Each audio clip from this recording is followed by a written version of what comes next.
The water coming from your kitchen sink, shower, and garden hose is commonly known to be crystal clear, clean, and safe. As always, it is the quench to your thirst and the clean to your dirty.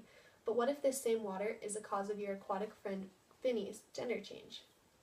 Although opportunities are vast when it comes to old, unused medication, the one we will be discussing today is water.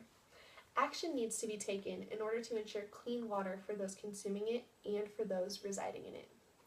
This topic is important because of the potential long-term effects that could arise if the issue of pharmaceuticals in water is not taken care of. Today, we will discuss that waste pharmaceuticals in water are a potential threat to all who are exposed, what needs to be done to solve this problem, and lastly, the value of clean water. In 2010, the National Resource Defense Council said that prescription drugs can enter water in a variety of ways, including through human and animal excretion, wastewater treatment plants, from improper disposal, and many more. These pharmaceuticals in water have been affecting aquatic animals and could even affect the human population. The main way that aquatic organisms are affected by pharmaceuticals is through endocrine disruption. This means that endocrine disruptors are chemicals that can interfere with the hormone system in mammals. In 2014, the Watershed Council made note that two side effects that could coincide with endocrine disruption would include cancerous tumors and birth defects. In 2011, the Harvard Medical School conducted numerous studies which showed that estrogen levels in water have been affecting male fish by having a feminizing effect on them. This in turn compromises male to female ratios. Sources of estrogen levels can be traced back to birth control pills and postmenopausal hormone treatments. Intersex fish, meaning fish having both male and female characteristics, have been increasingly spotted in the Potomac River near Washington, D.C., commonly downstream from wastewater treatment plants. Currently, there is no evidence supporting this in human side effects. The National Resource Defense Council confirmed this by stating that human exposure through drinking water is intermittent compared to wildlife living in contaminated water, but it is still an issue that needs to be carefully monitored.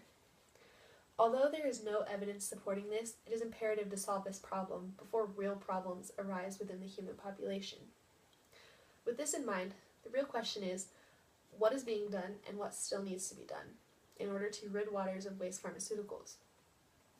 Well, the Harvard Health publication gives us 4 ways to reduce your pharmaceutical footprint.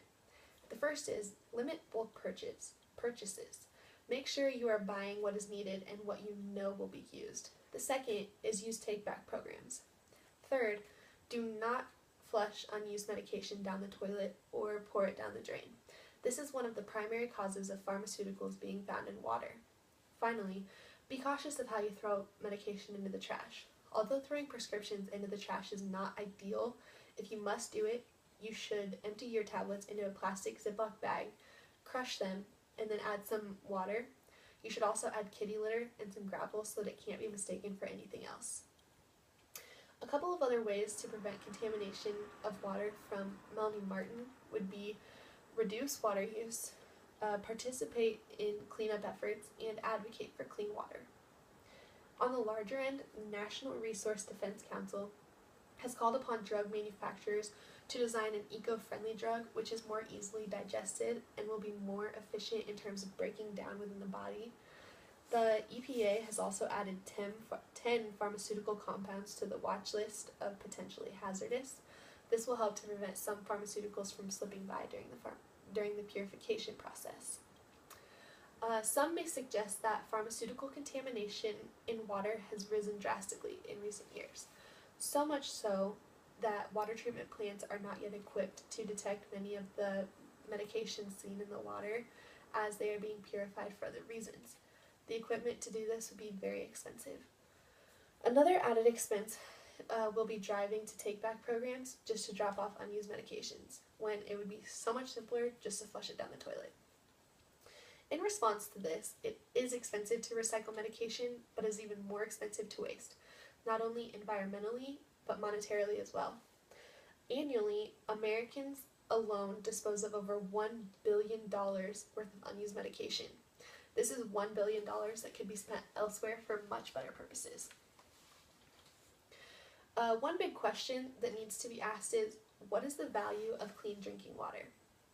Have you ever experienced a time where there was no water in sight and it just so happened to be the only thing you wanted and needed at that exact moment? It seems that water has less value nowadays because of what seems to be a surplus. I mean, think about it. There's bottled water everywhere, but what happens when there is no longer a great deal readily available at everyone's fingertips? Clean water is so desirable, similar to when you're headed to the beach. Most people long for clear water enough to see the beautiful species living within it, not murky water that holds who knows what kind of creatures. So, shouldn't that be the same for our drinking water? Since the passing of the Clean Water Act in 1972, improving water quality has been a very important issue to the United States national environment policy. Many programs and projects have been implemented since then to better water all around us. Better water means better health benefits, such as it helps to flush out toxins and waste products, it can increase a person's energy, aid in weight loss, and many more. When there are benefits, though, there's also side effects that can come from drinking contaminated water, similar to like nausea, vomiting, diarrhea, many more. With all of this in mind, cost is an issue when it comes to bettering things, but when it comes to something as imperative as water, it needs to be done.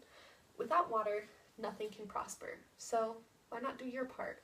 Take action when it comes to old prescription bottles filling up your medicine cabinet. Don't flush them down the toilet. Dispose of them properly. That way, you can help the environment and you can help your fishy friend Finny stay masculine like he was intended to be. Thank you.